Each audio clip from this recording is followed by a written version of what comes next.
ating Bible class. Okay, welcome po ang lahat ng mga kasama natin ngayon dito para sa ating pag-aaral ng salita ng Diyos. Nagpapasalamat po tayo sa Panginoon sa opportunity na minsan pa ay mag-aaral po tayo ng salita ng Panginoon bilang isang iglesia. Feedback. Hello. Okay, so manalangin po muna tayo bilang pasimula po ng ating pag-aaral ng salita ng Diyos. Aming Ama, kami po ay nagpapakumbaba sa inyong harapan. Amin pong inaamin ang aming pagiging makasalanan. Hindi kami karapat-dapat sa inyong kagandahang loob. Nararapat sa amin ay parusa dahil sa aming pong likas na pagiging masama. Pero nagpapasalamat po kami sa inyo, aming Diyos, sapagkat inyo pong pinili na kami ibigin at kami ay iligtas sa pamamagitan ng inyong nag-iisang anak, sa inyong bugtong na anak.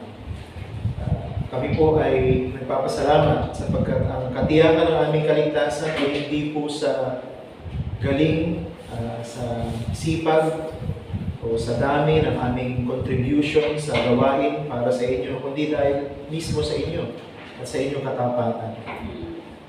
Hindi po ito dahilan upang kami ay maging complacent. Ito po ay dapat maging motivation para sa amin upang lalo kaming magsumipag sa aming pong paglilingkod, sa aming pag-aaral, sa aming pagsamba, sa aming pagmamahal sa inyo. Sapagkat ang bunga ng tumatanggap ng matinding biyaya ay ang pusong laging nagpapasalamat sa inyo. Tulungan niyo po kami, samahan niyo po kami sa aming pong pag-aaral ng bagong series na ito patungkol sa kahalagahan ng preaching sa buhay ng isang iglesia, sa buhay ng mga mananampalataya na bumubuo ng iglesia. Dinadalangin po namin ang banal na Espiritu, ang siyang pumilo sa amin at magturo sa amin, sa aming pong pag-aaral. Bigyan po kami ng kakayahan na maunawaan ito at makita ang tamang pamamaraan kung paano ito magiging pakinabang sa amin. Dinadalangin po namin ang aming mga kapatiran na maaaring naghahanda papunta po sa lugar na ito upang sa amin ay sumama sa pag-aaral. Sila po inyong ingatan at nawa ay magsama-sama po kami bilang isang iglesia kahit na ang panahon namin ay paiba-iba. May pag-ulan, mayroong pag-init. Pero salamat po sapagkat walang pipigil sa iglesia para magtipon at para magbuklat ng Biblia at pag-aralan ito sa may paglilingkuran at paglilingkuran ng isa't isa. Ang lahat ng ito ay aming pong pinagkakatiwala sa inyo sa pangalan ni Jesus namin, Panginoon. Amen. Okay. So tayo po lahat ay tumayo muna, no? Umawit muna tayo ng isa, yung kanina pang pinapractice na awit, no? Bago ito. At awitin ulit natin yan, no? Sa ating worship service mamaya. Christ, our wisdom. Tumayo po tayo.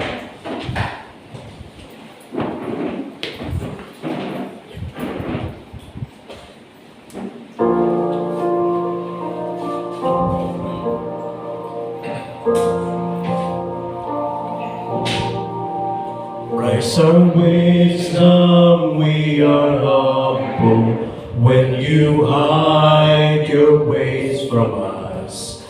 You have purposes unnumbered, each one good and glorious. Help us trust when we grow weary, free us from our anxious thoughts. Give us grace to see more clearly. You are God and we are not.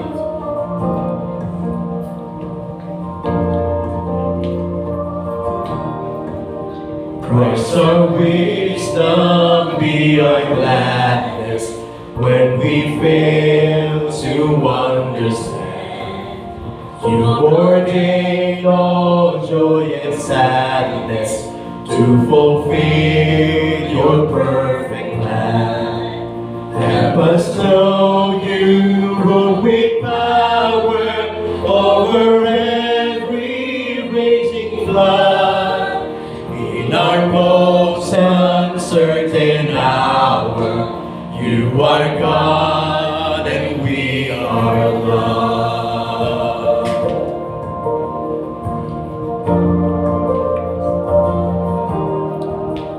Christ our wisdom we will follow, though the way ahead is clear. As we journey through the shadows, grant us faith where sight is fair. Help us cling to your commandments, strengthened by your faithful word. We will never be abandoned. You are God and we are yours.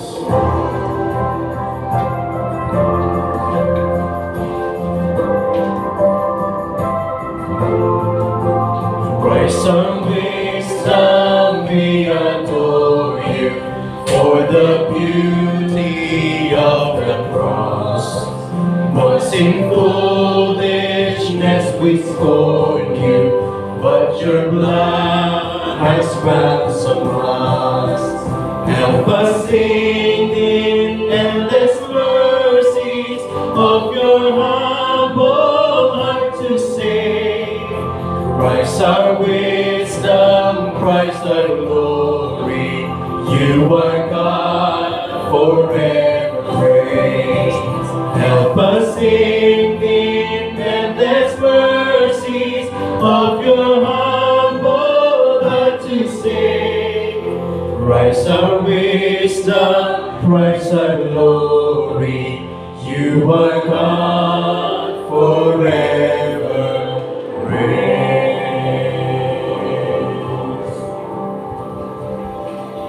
Okay, maaari na po tayong makaupo. Magsisimula po tayo ng pagtalakay ng ating bagong series. Noong nakaraang Sunday ay nagkaroon lamang tayo ng preliminary study o parang introductory lesson para po sa paksa ng kahalagahan ng preaching o pangangaral ng salita ng Diyos sa buhay ng isang iglesia. Itong series na ito ay nakadesign para sa isang bagong church. Pero pwede rin itong gamitin para sa matagal ng church na gustong mag-review ng mga basic and foundational needs ng isang iglesia para siya maituring na isang healthy and vibrant church. So, kaya pinili ko po itong series na ito since last year, ng ating pong pagsasama-sama bilang isang fellowship kasi we are really praying towards the goal of having a covenanted church. Kaya napaka-relevant niya para sa atin. At umabot na nga po tayo sa paksa na sabihin natin isa sa mga puso na need, pinakapusong core need ng isang iglesia at yun ay ang preaching of the Word of God. So una nating paksa para po sa hapong ito ay yung pong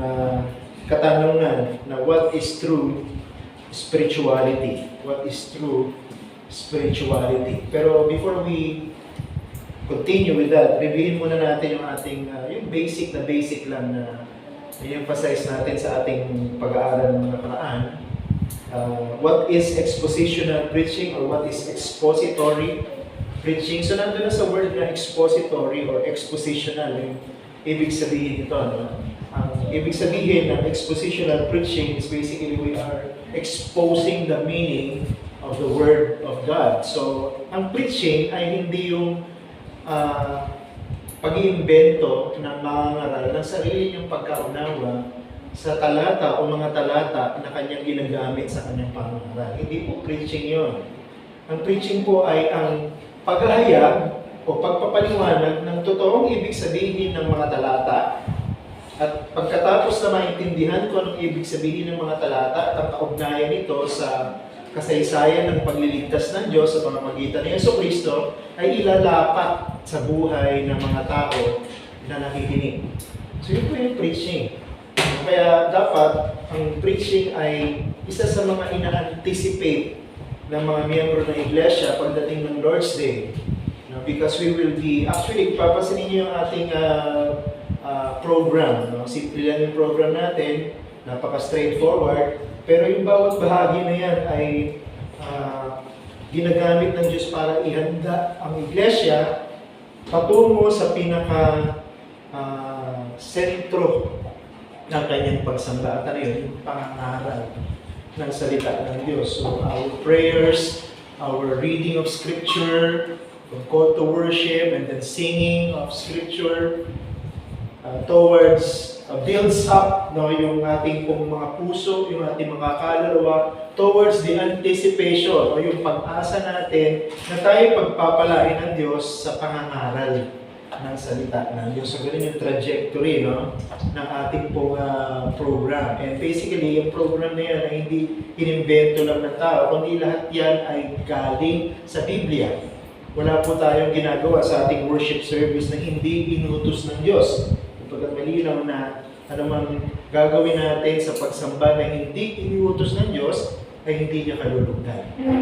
Bawat bahagi na yan ay nakasentro sa salita ng Diyos para ihanda ang mga tao sa pangangaral ng salita ng Diyos. So, ang sagot natin sa question, what is expositional preaching? Is simple lang, Expositional preaching is preaching that takes the main point of a text of Scripture, makes that the point or main point of the sermon, and applies it to life today. Ganun lang kasimple.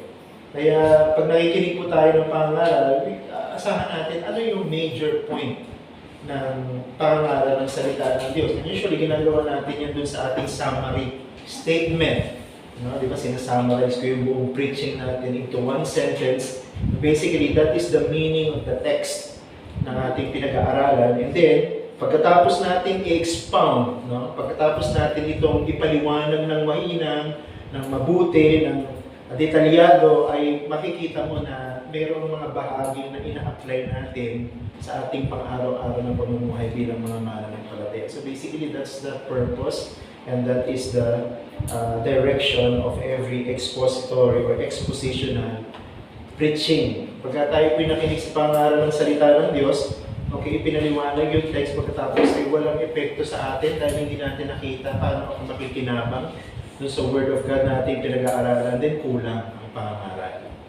Dapat, pag tayo ay umuwi at lumabas ng ating kapilya, meron tayong baon ng mga katotohanan mula doon sa pangangaral ng salita ng Diyos. Bagamat pinakamainam sana talaga ay maalala lahat, yung mga binanggit ng mga katotohanan, pero mainam meron talaga tayo naiintindihan doon sa ipinangaral na sa pagkaintindi natin, pwede natin gamitin sa ating pang-araw-araw na pamumuhay. So basically, that's a summary lang ng pinag-aralan natin nung nakaraan. So for this afternoon, pag-usapan natin yung spirituality and God's Word.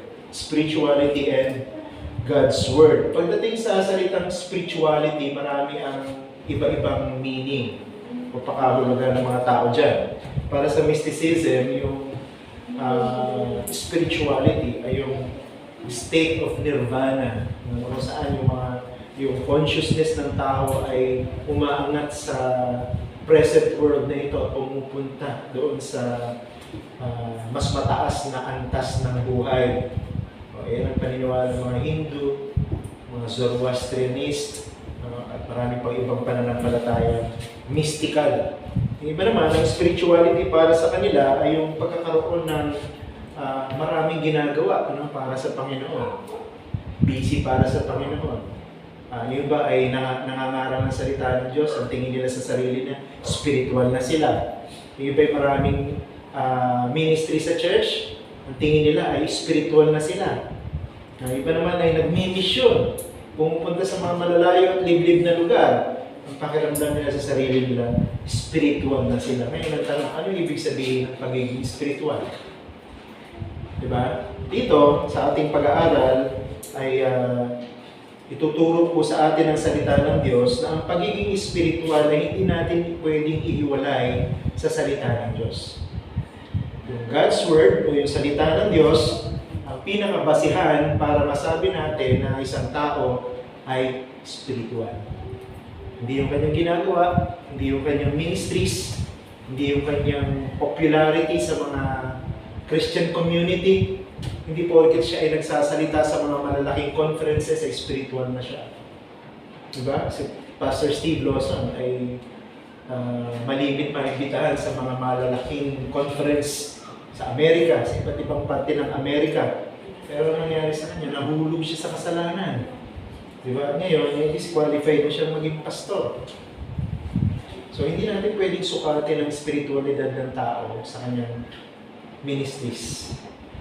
Hindi. Paano natin susukatin ang pagiging spiritual? So, this is the main idea of our lesson for this afternoon. True spirituality consists in hearing, believing, and obeying God's Word.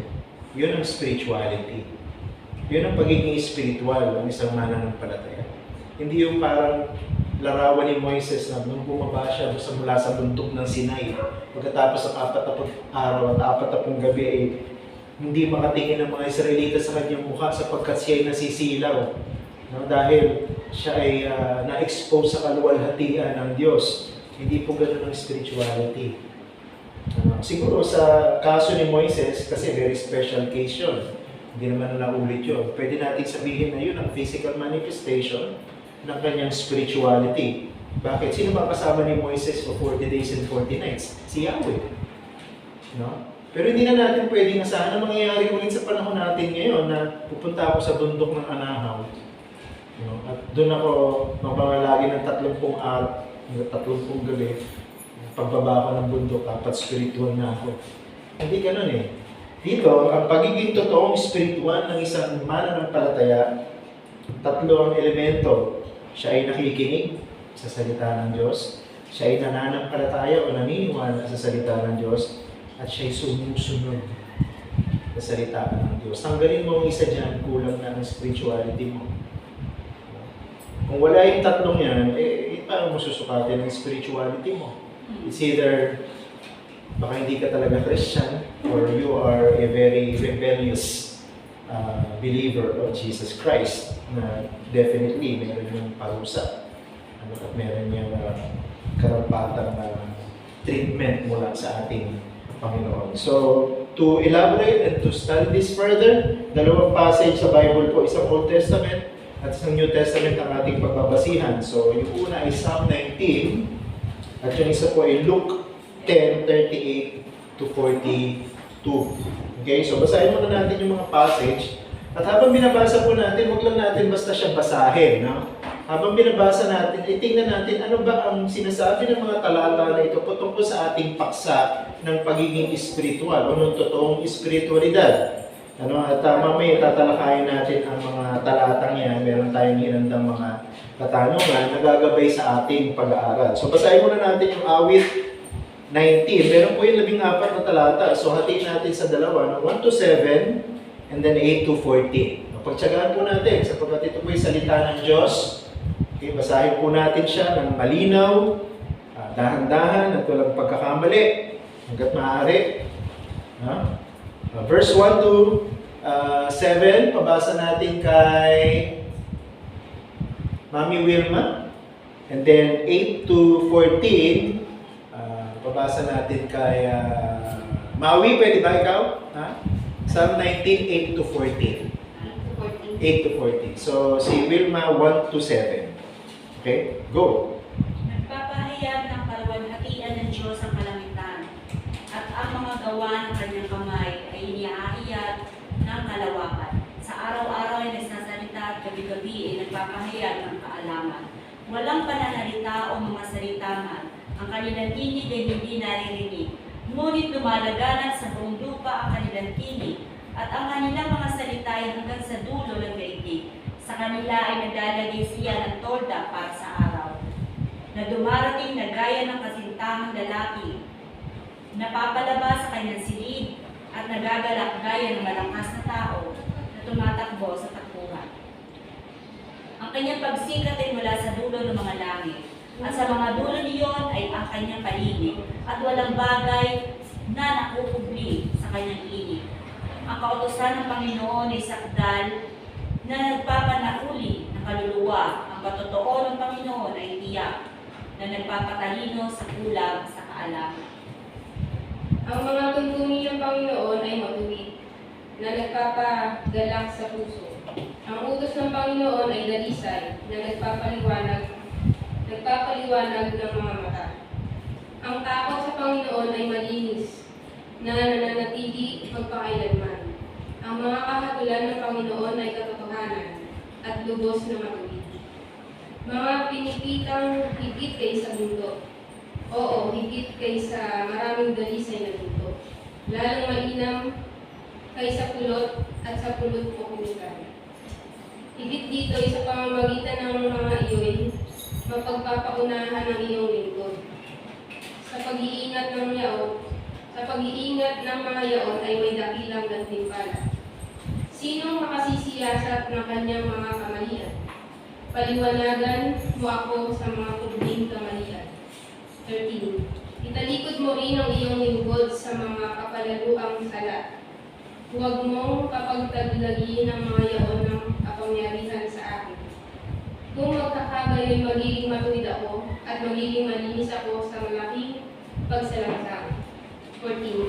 Maging kalugod-lugod nawa ang mga salita ng aking bibig at ang magbubulay ng aking puso sa iyong paningin, O Panginoon, na aking malaking bato at aking manunutos. Yun.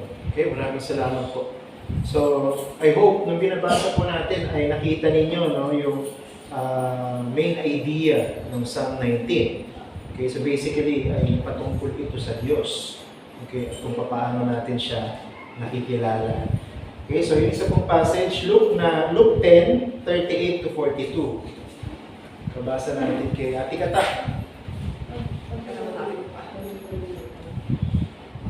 Konti lang yung talata na yun. Luke 10, 38 to 42.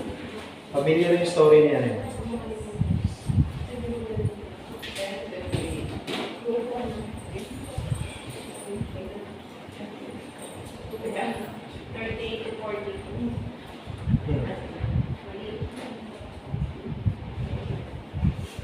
Luke 10, verse 38. Sa pagpapatuloy nila sa kanilang lakad, pumasok sila sa isang layo. Siyang babaeng pangalan ay Marta at tumanggap kay Jesus sa kanyang bahay. At sila may isang kapatid na tinatawag na Maria, na nakaupo sa paanan ng Panginoon at nakikinig sa kanyang salita. Ngunit si Marta ay naaabala sa kanila sa maraming paglilingkod. Siya'y lumapit sa kanya at sinabi, Panginoon, wala kang anuman sa inyo na pinabayaan. Ako ng aking kapatid na maglingkod ng mag-isa. Kaya sa kanya na tulungan ako. Subalit sumagot ng Panginoon at sinabi sa kanya, Marta, Marta, nag-aalala ka at nababagabag tungkol sa maraming bagay. Subalit isang bagay ang kailangan pinili ni Maria ang mabuting bahagi na hindi kukunin sa kanya. Ayun. Maraming salamat po. Ito po yung dalawang passage na pagbabasihan po ng ating talakayan. No? So yung una po ay makikita natin sa Psalm 19 verses 1 to 6. So we don't have to read the verses again.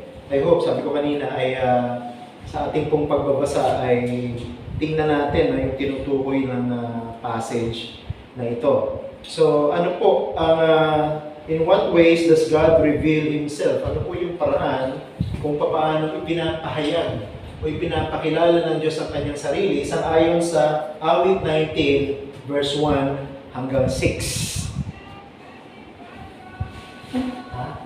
Sa paanong paraan ipinahayag ng Diyos ang kanyang sarili sa mundo sa pamamagitan ng mga sinabi sa verse 1 to 6. Summarize lang natin yung sagot. Madali lang yan.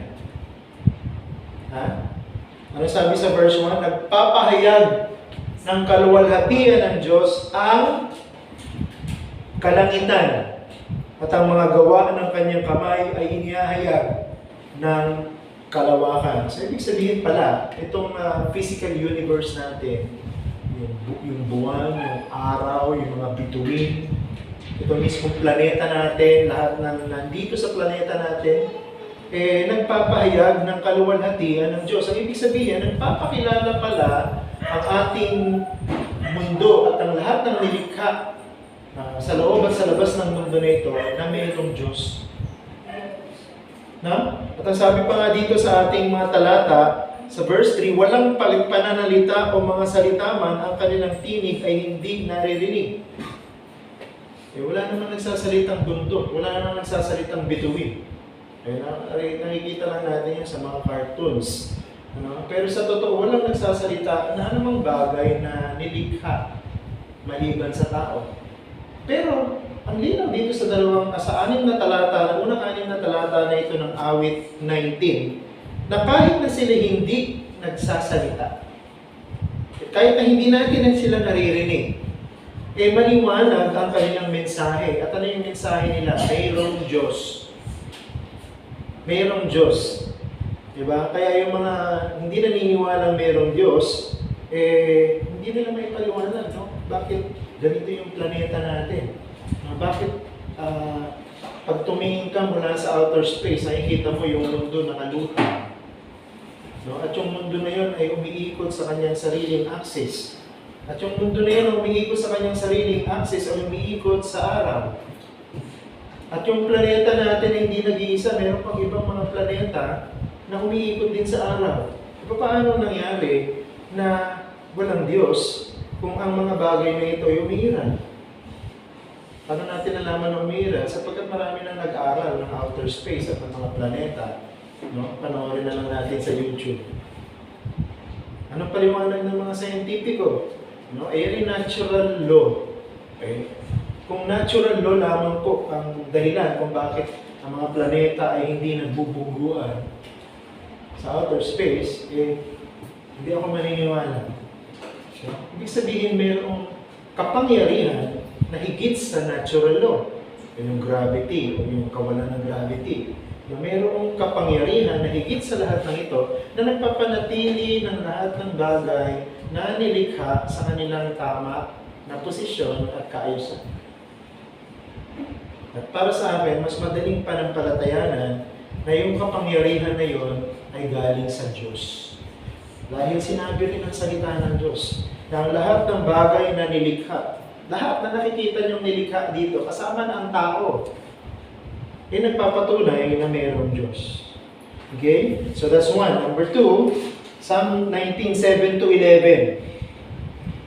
In what way does God reveal Himself based on verses 7-11? Kung sa verse 1-6, nagpapahayag ang Diyos, nagpapakilala ang Diyos sa mga tao sa ibabaw ng mundo sa pamamagitan ng physical creation, pamamagitan ng universe, lahat ng nandito sa planeta at maging nasa labas. Sa verse 7-11, paano naman doon nagpapahayag ang Diyos ng kanyang sarili? Paano po? Sabi sa verse 7, ang kautusan ng Panginoon ay sakdal na nagpapanauli ng kaluluwa. Ang patotoo ng Panginoon ay tiyak na nagpapatalino sa kulang sa kaalaman. So ano tinutukoy dito? So from verse 7 hanggang verse 11, ang tinutukoy niya isang bagay lang. Ito po yung isa sa mga pinakamalinaw na pamamaraan ng Diyos para ipakilala ang kanyang sarili bukod sa lahat ng makikita nating nilikha. Ano po yun? Ano po yung tinutukoy niya na kautusan? Tuntunin ng Panginoon. Utos ng Panginoon. Ano po yan? Ano tinutukoy dyan? Ang salita ng Diyos. Okay?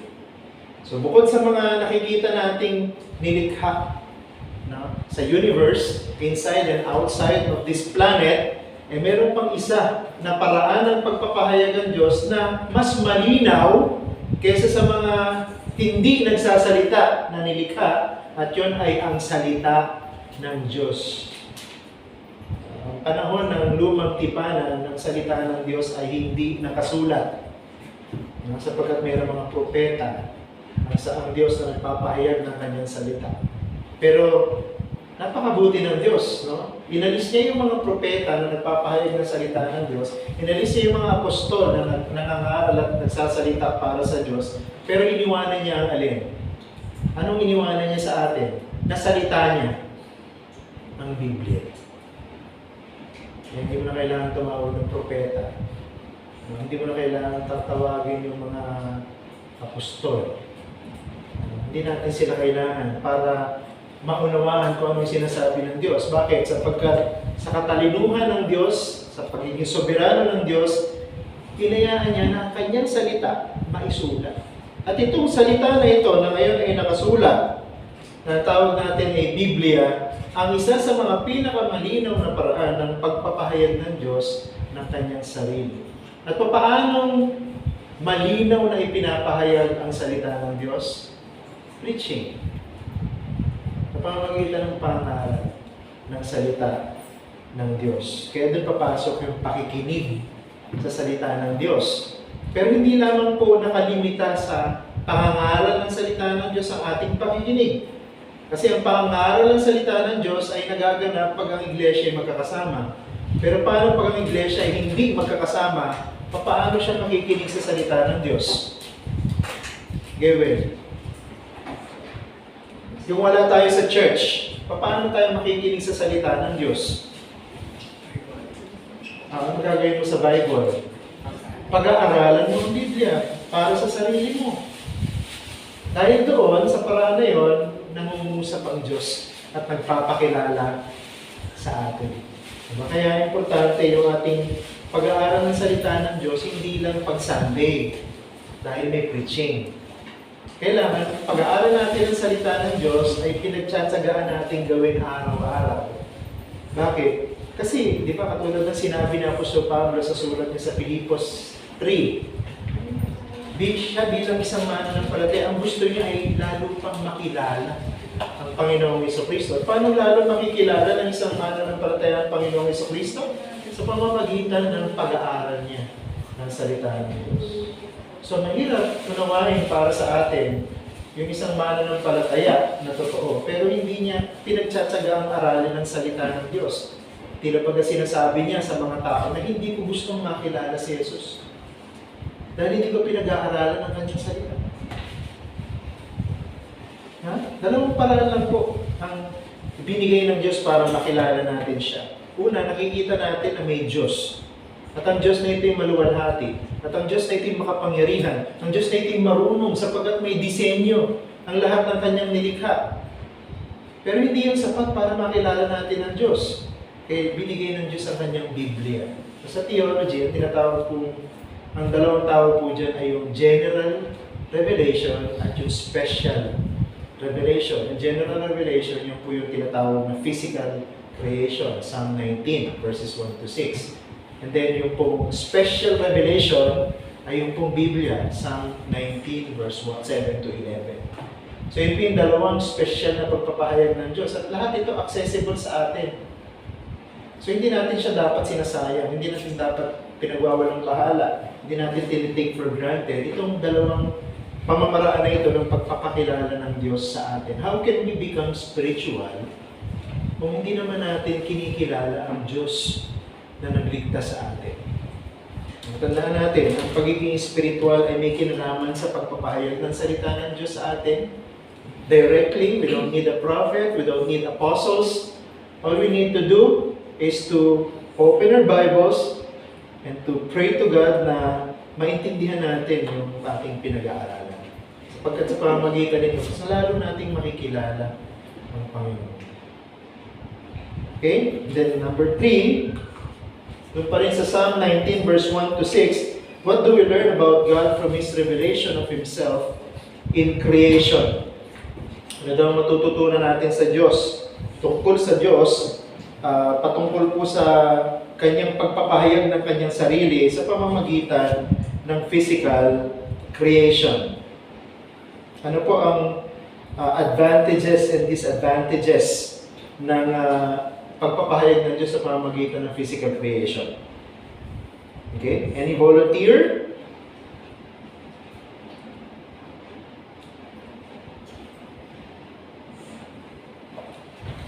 Pag tumingin ka sa solar system, of course, di natin makikita directly, napapanood lang natin sa video. Pero meron mga paraan para makita mo yung mga planets, yung sun, yung moon, kung gagamit ka ng high-powered microscope. Hindi mo na kailangan gawin yun. Manood ka naman sa YouTube, makikita mo na yan. O kaya, tingnan mo yung nature. Tingnan mo yung kabundukan. Tingnan mo lang yung puno, yung kanyang structure. Anong makikita mo patungkol sa Diyos tungkol dyan? O galing dyan sa mga bagay na nilikha?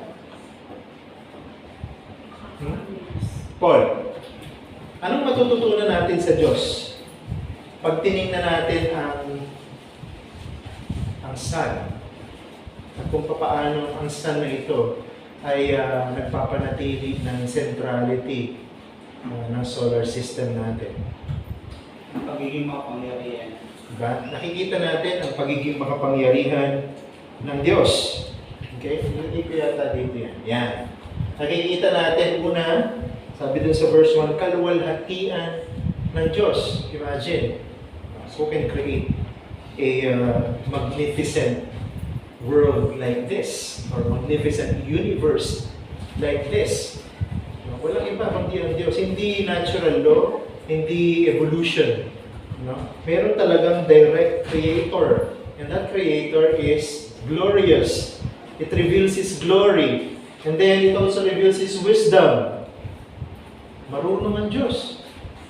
Sino ba makakaisip na kailangan umikot-ikot ang mga planeta sa araw para manatili sila? Bakit po umiikot ang mga planeta sa araw? Bakit po nilagay ng Diyos ang planetang Earth na hindi dun sa unang-una at pinakamalapit sa araw at hindi naman dun sa pinakahuli at pinakamalayo sa araw? Doon lang tayo sa tamang posisyon. Bakit? Imposible magkaroon ng buhay sa planetang mundo kung siya ay lalagay ng Diyos sa pinakamalapit. Bakit? Masusunog tayo lahat. Hindi rin pwede magkaroon ng buhay sa planetang mundo kung lalagay tayo sa pinakamalayo. Ano mangyayari? Mafi-freeze tayo lahat. So nilagay tayo ng Diyos doon sa posisyon na katamtaman lang. No? Na pag umikot tayo, ang pag-ikot din natin, ewan ko kung nasaksihan niyo yung pinakamalaking buwan, no? Yung pinakamalapit na posisyon ng mundo sa buwan, pinakamalapit na posisyon ng buwan sa mundo, no? So, meron po siyang rotation na malayo siya sa araw. Ito yung mga panahon na malamig sa atin. Meron naman panahon na malapit tayo sa araw. Ito naman yung panahon na mainit ang panahon natin. Wisdom of God. The knowledge of God. Yung talino ng Diyos. Makikita mo sa mga nilikha. Tingnan mo lang yung physical body natin. Ako, hindi ko talaga maintindihan kung paano ang katawan natin, tayo ay nagpa-function without batteries. Diba? Alam natin yung robot para gumana may battery dapat. Tayo ng battery. No?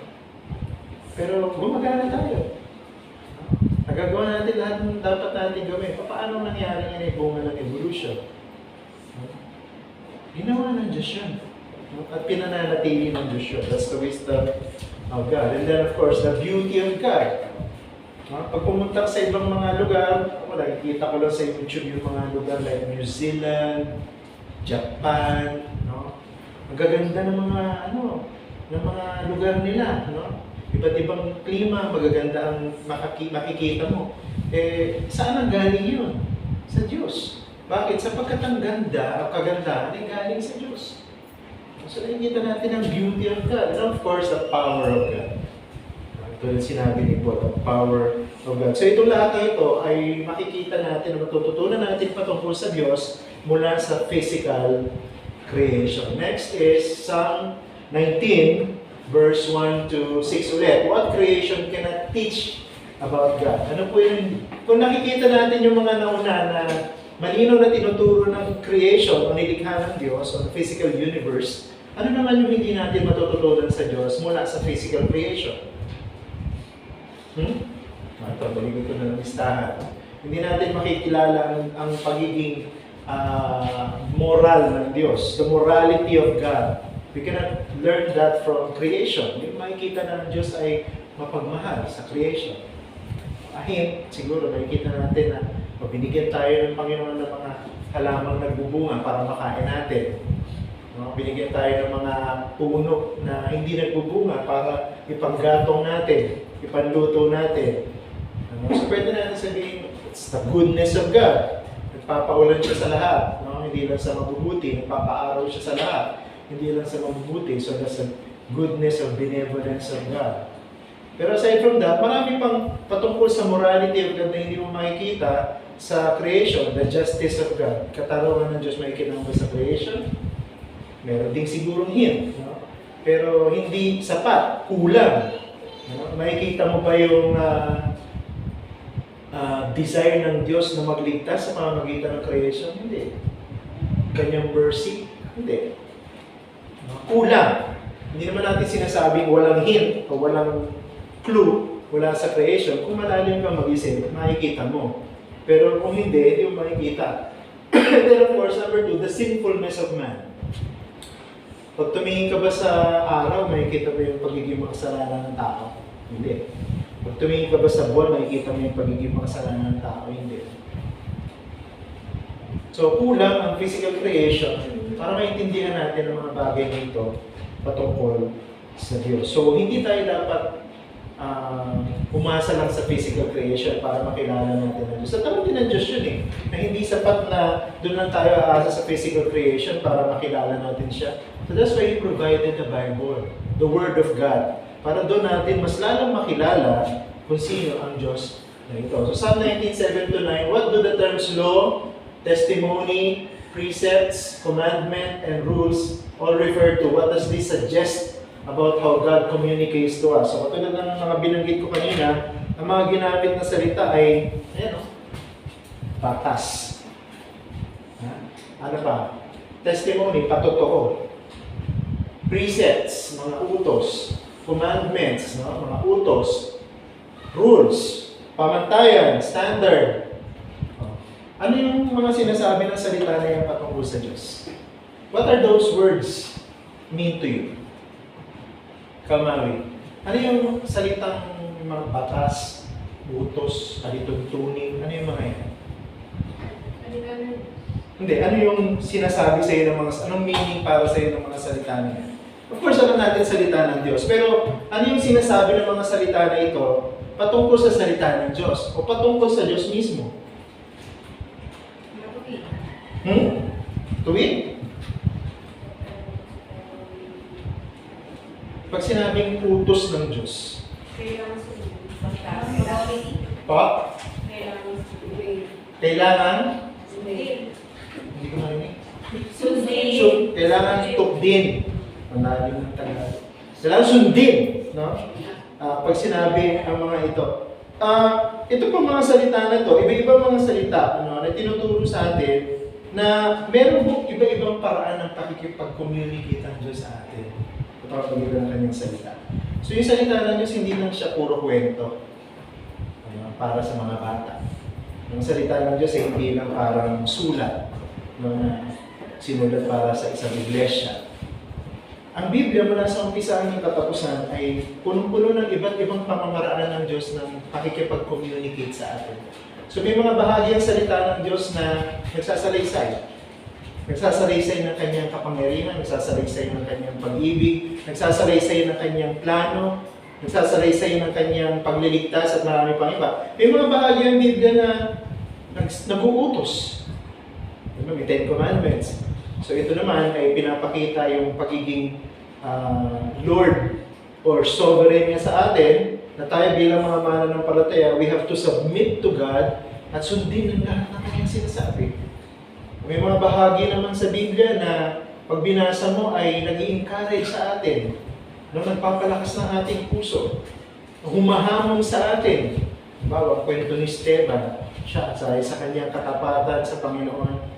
Hindi siya tumalikod sa kanyang pananampalataya kahit na binabantaan siya ng kamatayan. Hindi namatay nga siya. Namatay siya sa pamamagitan ng pagbato. Ito makikita natin, hinahamon tayo ng salita ng Diyos na tayo dapat manindigan para sa Diyos kahit ang kapalit nito ay buhay natin. At marami pang iba. So dito, sa iba't ibang mga salita, ibig sabihin, iba't iba yung paraan ng pakikipag-communicate ng Diyos sa atin para makilala natin siya ng lubusan. Hindi natin nakakasama ang Diyos physically, di ba? Kapag ang Diyos ay spirito. Pero sa pamamagitan ng Bible, God is, pwede ba natin sabihin yun na God is actually developing His relationship with us. Sa pamamagitan ng kanyang Biblia, lalo niyang pinapatibay yung ating relasyon sa Kanya. Ang Word of God is God's Word to us. Tandaan po natin yun. Hindi natin kailangan makarinig ng boses, hindi natin kailangan managinip na galing sa Diyos, hindi natin kailangan makapakinig ng mga salita galing sa propeta o apostol. Kailangan lang natin pag-aralan ng Biblia kasi dito nakikipag-communicate ang Diyos sa atin. Paano tayo nakikipag-communicate sa Diyos? Sa pamamagitan ng panalangin. So tayo nagsasalita sa Kanya sa ating communion by praying, and God is communicating with us by His Word. Di ba relationship ng dalawa yun, magkarelasyon ng pinag-uusapan. Di ba pagka ang dalawa ay magkarelasyon, hindi pwedeng isa ay hindi nagsasalita at nakikinig lamang, kundi dapat pareho silang nagsasalita at pareho silang nakikinig sa isa't isa. So that is a close relationship. So yun ang sinasabi sa atin, ang salita ng Diyos, kung gusto mo talaga maging spiritual, no? Kung gusto mo talaga magkaroon ng true spirituality, you must make sure na seryoso ka pagdating sa Bible. Okay? Bilisan natin. Psalm 19:7-11, what does God's Word do according to David? Ano po sinasabi din sa verse 7-11? Ano daw po yung ginagawa ng salita ng Diyos sa atin sa ayon kay Haring David? Marami po yan. Okay? Ang sabi sa verse 7, revives the soul. Pinapalakas yung ating kaluluwa. Ano sabi sa verse 7? Makes the simple wise. Nagkakaroon ng duno ang mga mananampalataya because the Word of God gives us wisdom. Causes the heart to rejoice. Yung palang salita ng Diyos, pag pinag-aaralan natin, nagiging masaya ang ating puso. Okay. And then enlightens the eyes.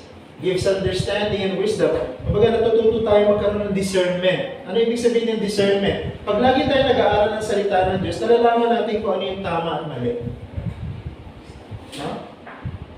Di ba si Adan, tinukso siya ni Satan na sa pamamagitan ng pagsuway sa Diyos. At ano yung kanyang pain? Pag kinain mo yan, malalaman mo kung ano yung mabuti at masama. Pero dito, sa verse 8, sinasabi sa atin ni Haring David, mali si Satan. Bakit? Dahil malalaman lang natin kung anong tama at mabuti kung tayo ay makikinig sa salita ng Diyos. Iba yung kabaligtaran ng ginawa ni Satan. Huwag kang makinig sa salita ng Diyos, sundin mo yung gusto mo, kaya nahulog si Adan. Ang kabaligtaran nun, which is yun ang gusto ng Diyos, makinig ka sa sinasabi ko, at malalaman mo kung anong tama at mabuti. Kaya kung gusto mo bilang isang Christian, maging discerning ka regarding what is correct and what is wrong, mag-aaral ka ng Bible. And then, warns God's servants, binibigyan tayo ng babala. Diba? O dyan, mahuhulog ka dyan, mapapahamak ka dyan. Magagalit ako sa iyo pag ginawa mo yan. Maraming warning, kaya maraming utos sa Bible na makikita natin. So maraming benefit ang Bible. At ang lahat ng ito, nagko-contribute sa ating spirituality. Pupunta tayo sa Luke chapter 10. Mabilis lang to. Luke chapter 10, verses 38-42. Describe the two good things that we do for the Lord described here. Ano po yung dalawang mabuting bagay na sinabi ng Panginoon na ginagawa natin para sa Kanya? Yung isa ay ginawa ni Marta, yung isa ay ginawa ni Maria. Ano yung ginawa ni Marta? Sabi niya, ginagawa ko ito para sa iyo, Panginoon. Sa tila yung kapatid ko ay nalimutan na akong tulungan. Ano yung tinutukoy ni Marta na ginagawa niya para sa Panginoon? Ha? Pagluluto, paghahain, paghahanda. Lahat ng gawaing bahay. No? Dahil ang Panginoon ay bumisita sa kanila at doon ay nangangaral, kailangan mayroong maging abala. At pinili ni Marta na siya yung maging abala. At para sa kanya, yun ay mabuti. Mabuti naman talaga yun. Di ba? Kaya yung mga ministry sa church ang pagsaserve sa Panginoon, Pagluluto, paghahain, paglilinis, pag-arrange ng upuan. Lahat yan ay paglilingkod sa Panginoon. Mabuti yan. Pero meron pang isang mabuti, yung ginawa ni Maria. Ano yung ginawa ni Maria?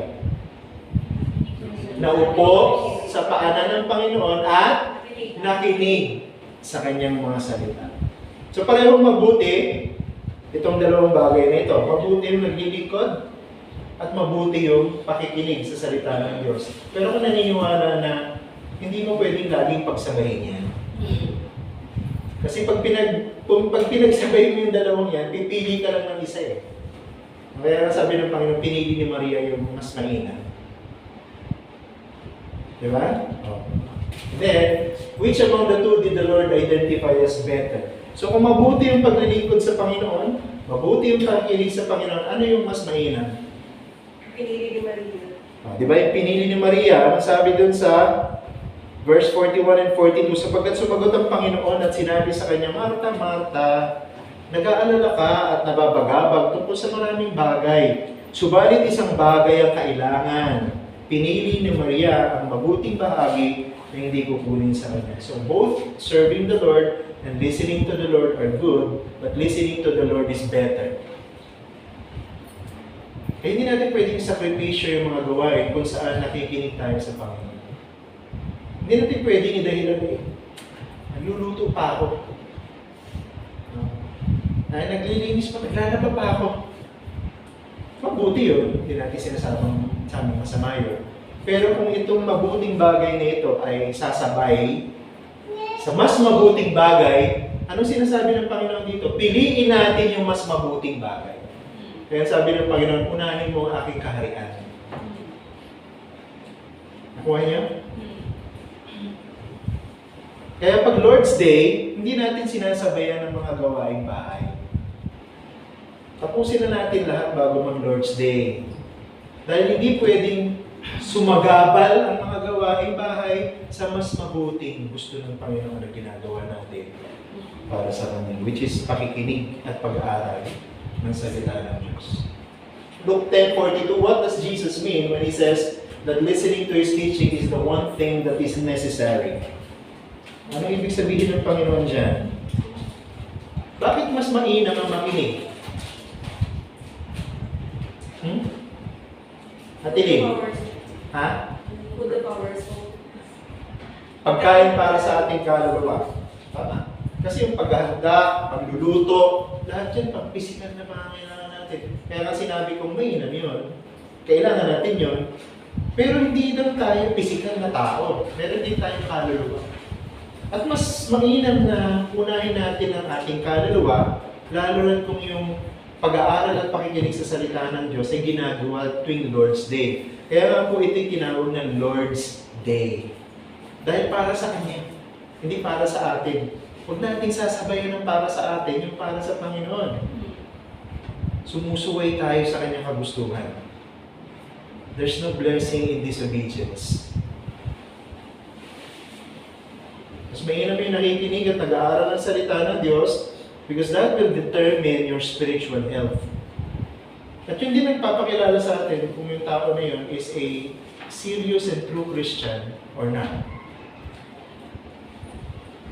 Kaya laging inuulit sa ating prayer meeting, pag-pray natin yung commitment ng ating mga covenant members sa Bible class. Sapagkat ito yung pinakamainam. Ako ba nagsabi nun? Hindi. Ang Panginoon ang nagsabi. Okay, next. Conclusion. Tinapos ko na kasi mag-alas stress na. Pakibasa kay Gaywell yung ating conclusion. Central to one's spirituality is the dedicated efforts of hearing, believing, and obeying God's Word. God's Word is the source and substance of true spirituality. Maraming magandang bagay, maraming mainam na bagay, pero isa lang ang sentro na pangangailangan ng buhay natin bilang mga mananampalataya. And what is that? Hearing, believing, and obeying the Word of God. So ito pong salita ng Diyos, yan ang source and substance of true spirituality. So hindi natin sinusukat ang spirituality sa something special na nagmamanifest ng physical. Of course, lalabas din sa physical yung spirituality natin na bunga ng salita ng Diyos, magbabago yung buhay mo. Kasama sa preaching natin yun mamaya. As we study the Word of God, as we spend more time with the Lord, we grow. And as we grow, our lives changes. Nagbabago yung ating buhay. That's true spirituality. So see, ang pagiging totoong spiritual ay hindi pwedeng iwalay sa salita ng Diyos. Nagpahayag ang Diyos ng kanyang sarili sa pamamagitan ng espesyal na pamamaraan, sa pamamagitan ng kanyang salita. At pinadala niya pa nga yung kanyang anak na si Jesus. Di ba sabi ng Panginoon sa John chapter 1 verse 1, in the beginning was the Word, and the Word was with God, and the Word was God. And then pag pumunta ka sa verse 14, the Word has become flesh. So yung salita ng Diyos ngayon, in person, ay walang iba kundi ang ating Panginoong Jesucristo. Meron na tayong Biblia, nakasulat na salita ng Diyos, meron pa tayong Panginoong Jesucristo, the Word of God in person. So kumpleto na yung ating mode of revelation from God. Hindi natin kailangan ng iba. Ang tanong ko sa inyo bang pinagsasamantalahan yung opportunity na makilala ng Diyos sa pamamagitan ng Bible, sa pamamagitan ng inyong relationship sa Panginoon? Pag kayo ay naging mahinang mananampalataya, that's your fault. Hindi yan kasalanan ng pastor, hindi yan kasalanan ng ibang member ng church kung dati ipasa ang sisi sa iba. Kaya tayo mahina bilang isang Kristiyano, it's our fault. Dahil hindi tayo sumiseryoso sa spirituality natin, which is centered in the Word of God. Meron po ba kayong tanong?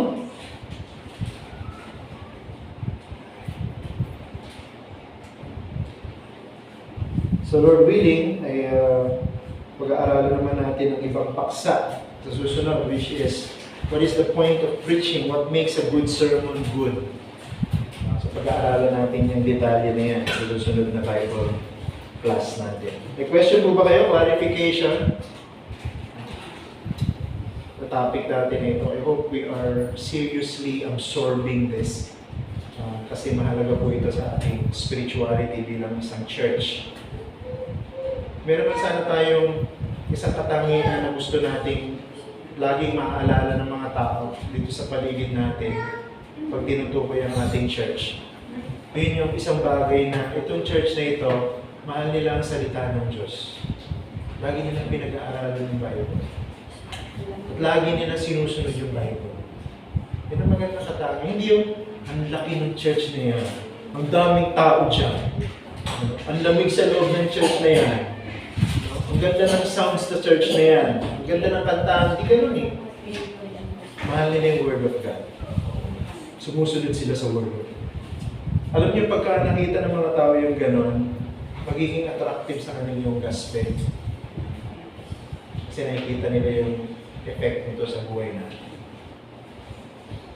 Okay, magpahinga po muna tayo. And then mga 3:30, ay mag-start po tayo ng ating worship service ngayon. Kaya magandang hapon po sa inyo lahat.